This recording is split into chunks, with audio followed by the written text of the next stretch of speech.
you might be right around the country. This, on a Tuesday night, is NBL Overtime. Hello to you, I'm Cam Luke. Hashtag NBL Overtime to get involved. So much to get into. This man, Corey Homicide Williams, didn't even have time to take your satchel off, my man. How you doing, brother? What's good, man? A lot to talk about. The show's good. Let's do this. Pistol Pete Hawley in the house as well. Liam Santa Maria, big shout out to you. Health and safety protocols continue in the Santa Maria household, so we are hoping you are all good. How you doing, mate? Yeah, good to be here. Love chatting, a lot to talk about. But I tell you what, Liam, NBL needs you back. This show needs you back. I've enjoyed always talking, but it's time you come back and take over the reins. We miss you, Leo. We do miss you. We do miss you, mainly because he's got a pair of my Jordan 4s from JD Sports, but we'll get to that a little later. Hey, before we start, what is going to be a big show, International Women's Day today, and I think it goes without saying, the league and everyone, personally or professionally, would all be stuffed if it wasn't for the amazing women we're surrounded by. So a big shout out to so many of the women who do a wonderful job, part of the NBL, the WNBL, that's flying right now. We've got a Women's World Cup in Australia this year, of which we all can't wait for. And the huddle, Liam Santa Maria is still working from home on the huddle. It is now out Fleur McIntyre, who is a huge part of this Sydney Kings team that is flying right now side by side with Chase Buford. So make sure you check it out. Listen this morning, best huddle ever. Oh, hello. Happy International Women's Day to all the women in the world. Much love. No, I love it. I mean, Fleur McIntyre, you talk to any of the players, any of them involved with the Sydney organisation, you just can't speak highly enough of her. It's a great signing, and again, that's why big part of the success they're starting to have. Big shout out to my mum as well, who raised a legend. All right, let's get to my sisters. Legends. Let's get to talking to Sydney Kings. They're in a dogfight. This finals chase is going to be outstanding. Brian Goorjian put it on the horizon last week. He said, we need to win these big games. They found themselves 10 points down in the third quarter at the fire pit against the Phoenix.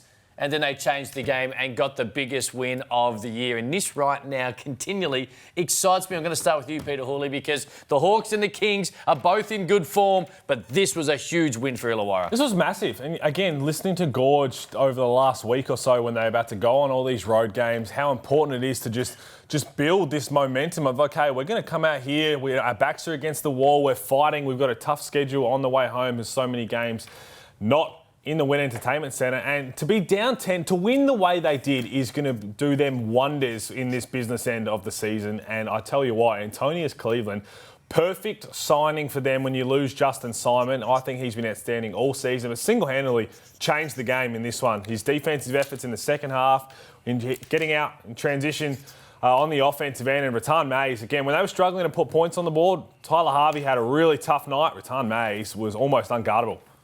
The thing that I liked from the beginning with XRM is that, again, he takes pressure off Harvey. He can do the same stuff. He just doesn't shoot deep threes like Harvey. But what does he do that Harvey doesn't really do?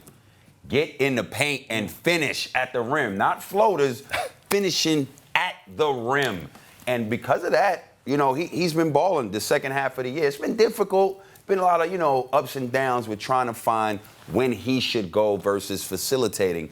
But in this game, he got it right. And AC Uno, that's his Instagram, Antonius Cleveland. He's a straight up hooper. Straight up hooper. He's a two-way player. He's the heart and soul of that team. He's the engine that lets this team go on the defensive end. And as a result of it, they got the win. This is a huge win to keep the pressure for that fourth position between them and maybe South East Melbourne Phoenix, because I'm telling you right now, Sydney Kings, with that run home, they are in. We will get to South East Melbourne Phoenix in a We're going to get there. All right. Antonius Cleveland, we called the game, Halls, with Leonard Copeland. He just changed the game. He willed himself, either be it on a defensive board or on a steal, and just pushed it. Just said, you know what? Stuff this. I'm just going to try and have these little mini transition, half-broken plays and change the game in really 90 seconds. Tyler Harvey was really disappointing on Sunday, but he hasn't had a year that he had 12 months ago overall. Would you look to make a change? You mentioned Rattan Mays. Hell no, we're not making no change. Are you talking Tyler about Harvey, first team of NBL. You're talking about a starting bench. Oh. No, not cut him. No. Oh. Bench. That's what it sounds like. Yeah, probably. No. And start Rattan Mays, because they were better. No. You can't do that. That's the face of your franchise. You can't do that. I think Tyler Harvey will find it. Again, we keep talking about, okay, what lineups work well together. The reason for this change and a little bit of success we've seen from the Hawks, I think, is Gorge is trusting his bench a little bit deeper. Isaac, you need sparks. Play my man. Isaac White. There you go. Shout out to Isaac White again. But again, he's a spark plug. Man. He comes in with energy on the offensive end, on the defensive end. The man will come in and get a layup and start talking some trash, but it gets the rest of the guys up and about. So that, Harry Frolin's got a little bit of a longer leash. We're seeing Tim Conrad a bit more. And then everyone else is chipping in. I still think there's a little bit of fine-tuning in terms of when is Tyler Harvey at his best? Okay, he's struggling to score the ball. Maybe we bring Rattan Mays in, put him to the 2. That's when Jessup sits down to kind of get Tyler Harvey some open looks. I think it's to start the third quarter, they ran an offensive set where Tyler Harvey came sprinting out of the corner and got a really good-looking floater. Again, stop just saying, okay, you're a one-on-one scorer, get going. It's just not going to happen in a league that's really good defensively. The issue with Harvey and Rattan Mays, they both are better with the ball in their hands. Yeah, no doubt. So that's the concern about trying to find that right balance, why Jessup is able to work so well and effectively off the pill. Let's talk South East Melbourne Phoenix. Oh, take it away, Corey, because this is the team, and I still expect them to make the playoffs. So I'm not. But there are some concerns because they had an opportunity. We talk about who's their finisher, and they couldn't finish. Illawarra did. South East Melbourne Phoenix did not. Take it away, Homicide. All right, what do you make of this? Here's the biggest thing. I just got one name. Last 5 games he played versus United, Joe Luala-Chul destroyed him. Joe Chi I'm talking about, all right? 13-9 he had against United. Versus Brisbane, 7 points, 2 rebounds. Versus Perth, 5 points, 4 rebounds. Versus Adelaide, 7 points, 7 rebounds. Versus Illawarra, 7 and 7. That was the position that they needed to get to the next level. He's not cutting it right now. That's the only issue. Ryan Brokoff handling his business. Glidden coming in, doing what he needs to do. Who's the guy consistently not showing up in the last 5 games? It's only one guy, right? They brought him in because he's the guy that's supposed to help fill that void and get to the next level. He's playing like this, it ain't gonna happen. That's the reality of the situation. Joe Chi, you're gonna have to step your game up. Real talk. That's the difference. I've got a little bit of sympathy for Joe Chi because we talk a lot about the depth of this Phoenix roster, and we keep trying to say it's hard for players in games to find their rhythm when you're getting... They played 10 players in the first quarter. Now, they've got talent throughout their whole roster. But not only that, it's hard to find your rhythm over the course of the season when your role changes. And you talk about Xavier Mumford coming back after he was ill for a little bit. Again, he's starting to get pressure on him. Okay, if I don't perform, Kyle Adams coming in and performing, am I going to lose being in the clutch in the last 5 minutes because I'm a bit on edge, the pressure's on me? I think the same thing's kind of happened with Joe Chi, where at the start, when he was getting in foul trouble, that's different, but when he's struggling a little bit, okay, you've got to work through that. We still need you to have a big presence. They signed Brandon Ashley. Your leash is short. Okay, Joe Chi, you're not giving us what you want. Brandon Ashley, get in there. And even still, okay, Dane Pinot, we'll throw you in for a couple of minutes. I don't think besides Mitch Creek and Brokoff, anyone has that confidence of being out there when the game's on the line. Who is their closing 5? I think we can probably go through the rest of the league and name their closing 5 in the last 5 minutes of the game to get the job done. I don't think we can actually name the 5 Phoenix players who are going to be in the closing moments going forward. I just think that step your game up and play. And take that spot over. If he's producing,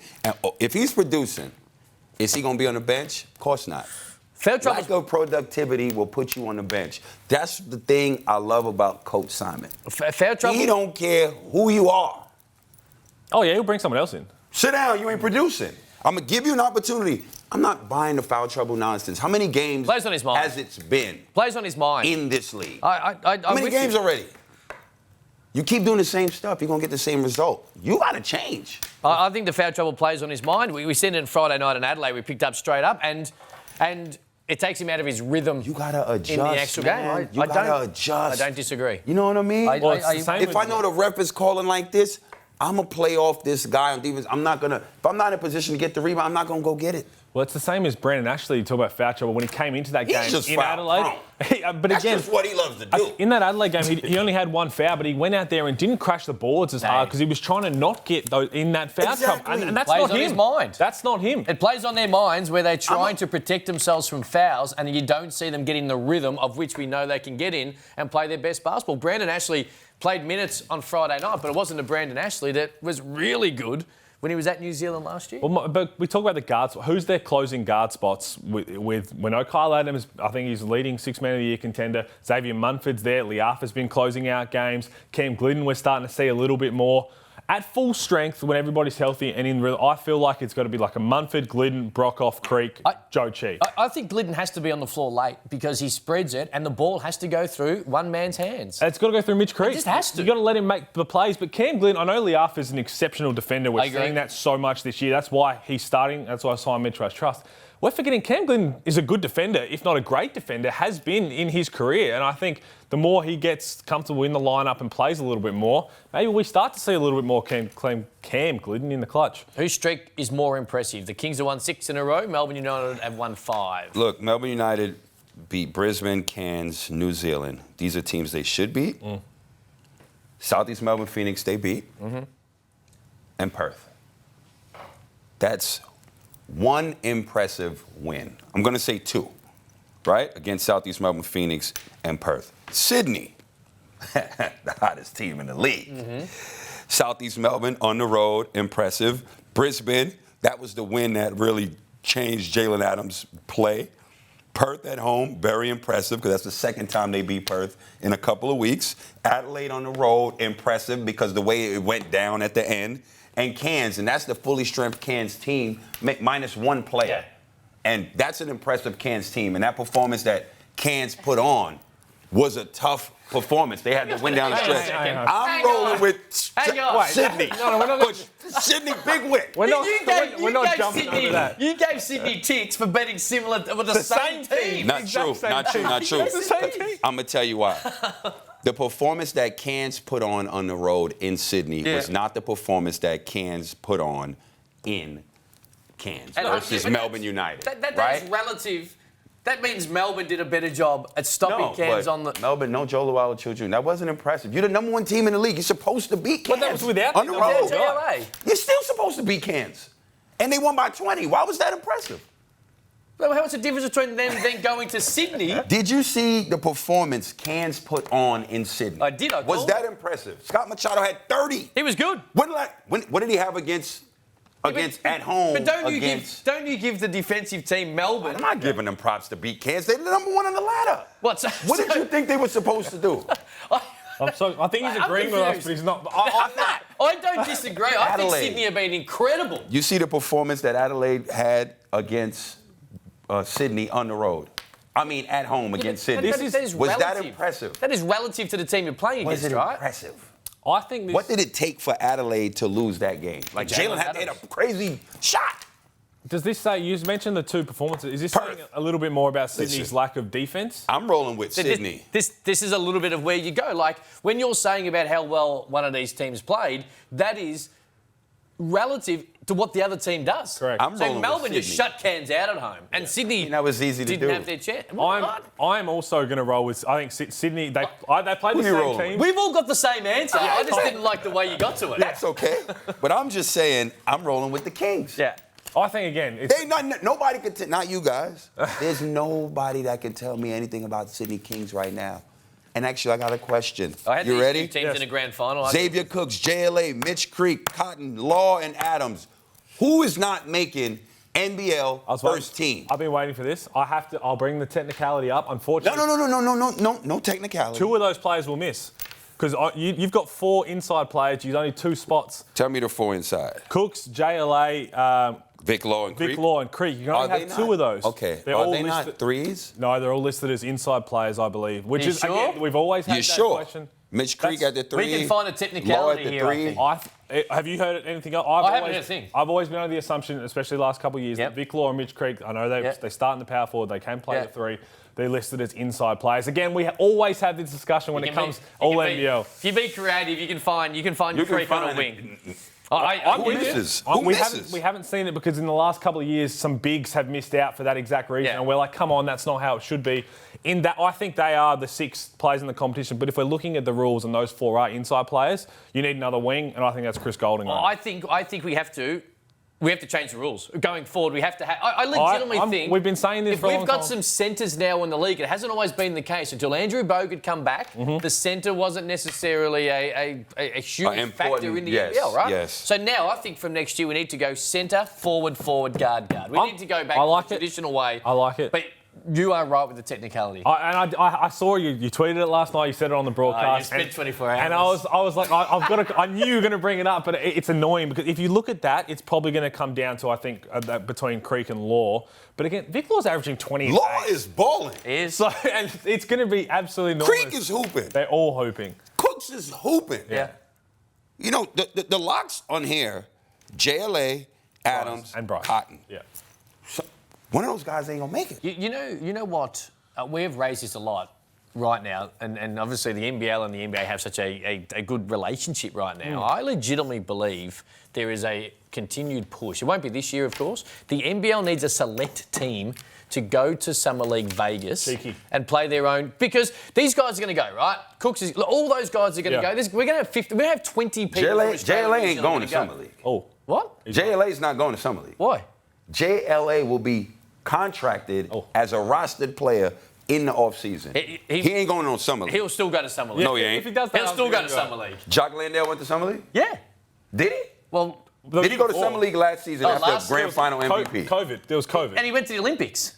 And And he got signed after the Olympics. the year before that, he tore up for the Yeah, Bucks. He the was Bucks. dominant and didn't get picked up. But I think you're right. Because these guys will go and not get the... Like, if we had them all showcased together, we'd see them at I the would best. love to see I love that. it. That's a great... That's just Love like it. my wild card finals game idea. That's got to come out soon too. I don't want to talk about the wild card finals because... Let's keep this thing This would be going the because greatest I year got of all another time. question for you All-Star all. game as well. Okay. Came loaded today. You have. Go ahead. Don't look at my I was just paper. going to say, hey, power rankings. Liam can't leave the house, but you can still take your grief on Twitter. Make sure you hit him up at Liam Santa. What have we changed here? Not too much of a change. I don't think there's any arguments there. That's not dissimilar to the ladder. They got the Wildcats. He's dropped the Phoenix down to 5, which is probably the major move. Well, they lost. He's spot on. It's tight. That's a man who's keeping up with his stuff when he's been home in isolation for 48 days. So you're spot on there. I don't think 47. anybody is going to argue about that. So again, that's why he's the best in the biz. But if you do feel like arguing, make sure you hit him up. Yeah, don't hit us up. Santa, hey, your JJs.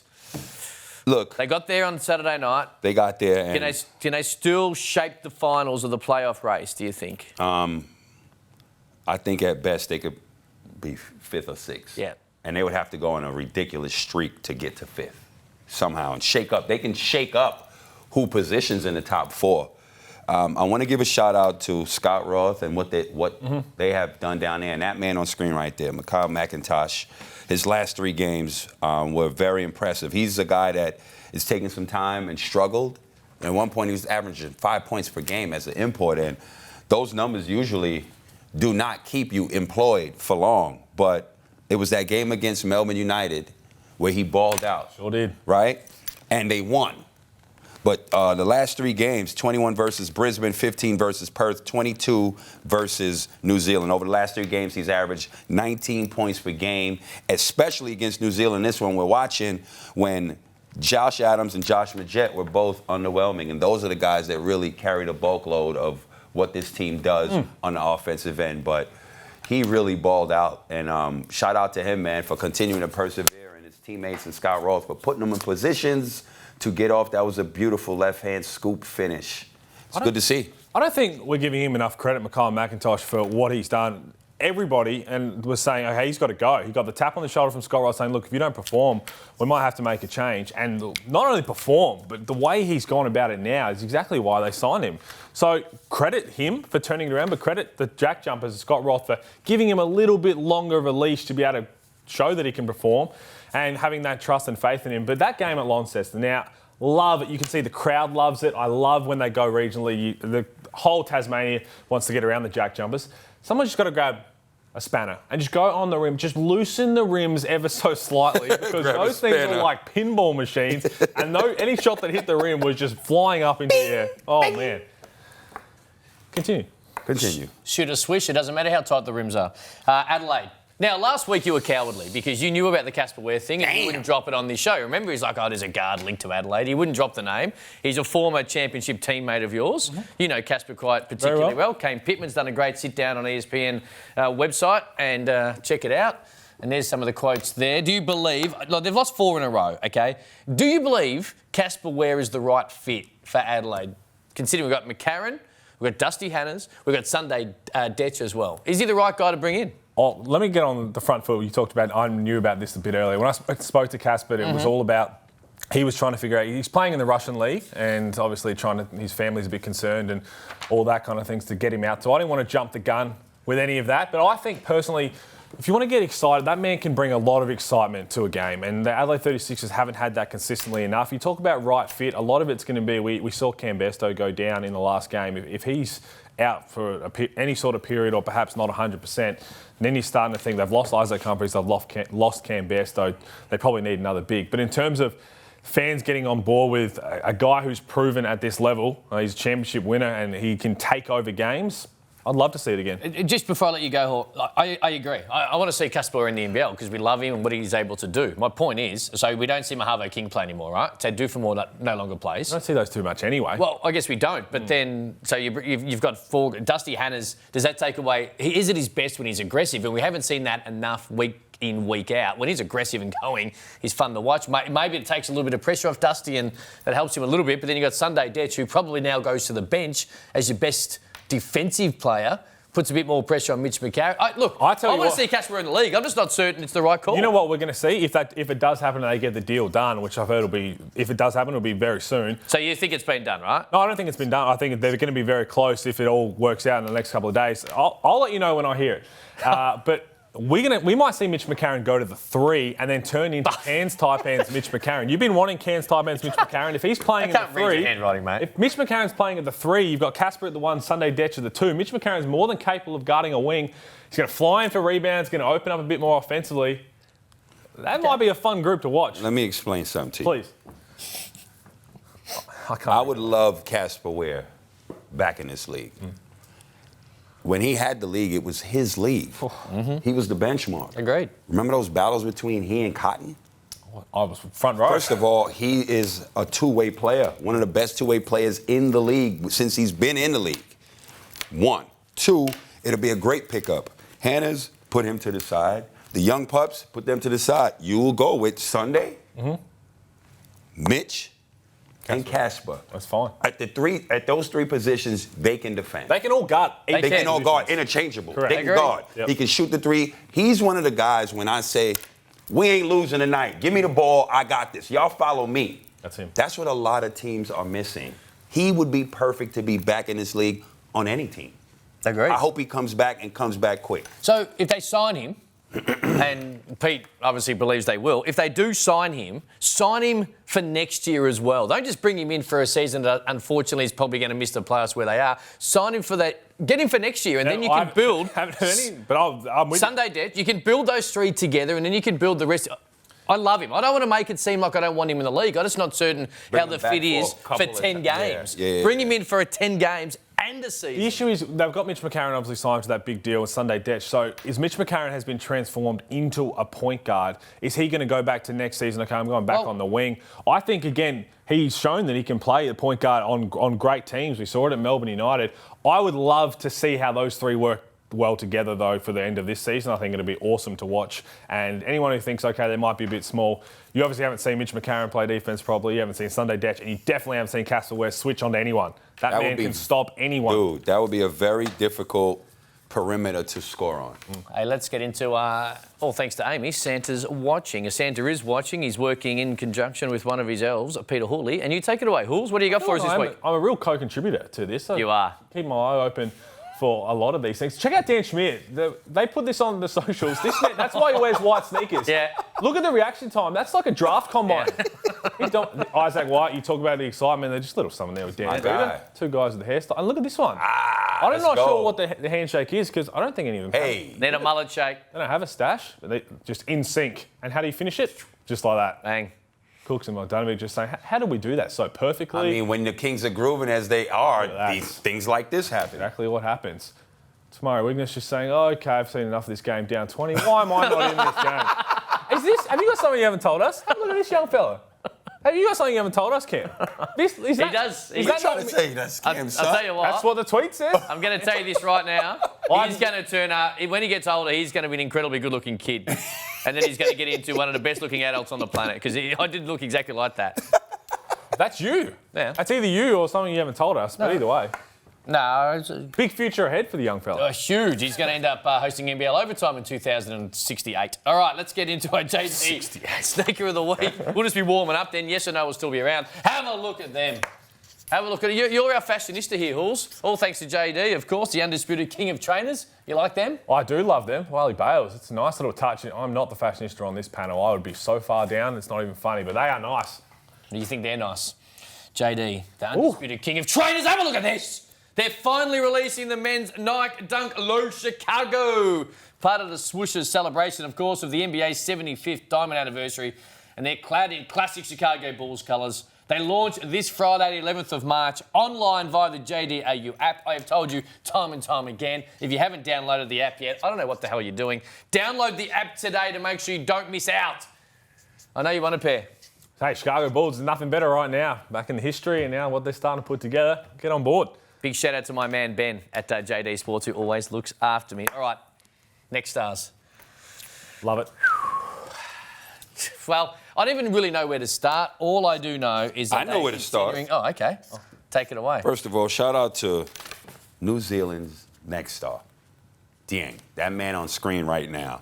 Usman has finally got the confidence and his game is shining. We're watching it, and I'm just glad that, it's very difficult at this age to find consistency and balance, right? You're learning as you go game by game, and we know his coach don't play around. He will just make a mistake. He'll yank. You come sit right next to me. Yeah. So he's learning on the fly, and as a result, we're seeing him benefit of now understanding how to play. He's growing into his body game by game. He can shoot the three. He's starting to play a little bit better defense. That's keeping him on the floor. As you can see, a good block right there in the game. And he was a shining star on the court the last two games. I'll tell you what, the fact that he moved up the draft board, you can't read too much into the draft board, but moved up when he was injured, somehow went higher up after slipping for a little bit. He had a phenomenal weekend personally, so he's going to keep climbing up that. NBA teams are already high on his potential, and you can start to see why. When he starts to grow into his body a little bit more, he keeps understanding the game, all the hard work to put in, get his handle right. This man, he has a chance to be something. Man, this kid has a chance to be something special, and we're starting to see it right now. 7 to 8 Nick stars currently in conversation with J-Lo, the commission, of course, the NBL head honchos, which means it continually, year in, year out, it just sells itself now. We don't just sit here and continue to sell it, but it continues to sell to people and young kids and families and management right around the world. This is the place to hone your skills, and the NBA comes next. Little shout out in terms of next stars, Tom Digbert. I loved him in the Blitz. He's starting to play a little more now with Sobe being out. That kid is exciting, and I love to see him out there smiling. Big future ahead for him as well. Shout out to Hook Porty. He's a beast. He is a beast. And that's why I keep talking about LeBron. Listen. Hang on. Listen. Hang on. Hold it for a second. Hold it. I want to get to yes or no. All right. Okay? Pete. Are we in it? Yes or no? Yes or no? Should we have welcome to country before every NBL game, the entire season? Yes. Instead of, national anthem or both? Both. Okay. Do you honestly believe there's a chance LeBron could play in the NBL? I mean, you just talked about it, right? It's proven. No, LeBron, not Bronny, LeBron. Yep. Because if he want to play with his son. He meant in the NBA the year later. Bronny, I agree with you. LeBron ain't coming to the NBA. Bring Bronny, though. Bronny. Bring Bronny down here. Yes. I'm glad that you've... Yeah. Matt Logue wrote an article. I was like, come on, man. Bronny, yes. LeBron, no. Bring LeBron. Hey, Bring Bronny, I mean. This is... Should the NBL sit down with New Zealand and say, hey, guys, you have 11 games to go. We will squeeze them into a 3-week period where you're playing every second day so you get home? Oh, no. But I like where your head's at. No, but I do like where your head's at in terms of getting... There's got to be some reward at the end of this 2 seasons. I'm not sure what it's going to be because Jason Kadee spoke perfectly about it. The amount of respect everyone has for the organisation. You just can't speak highly of them. Next year will be whatever reward it is, an extra 2 home games, whatever, they need it. Will Xavier Cooks be Defensive Player of the Year. Ooh.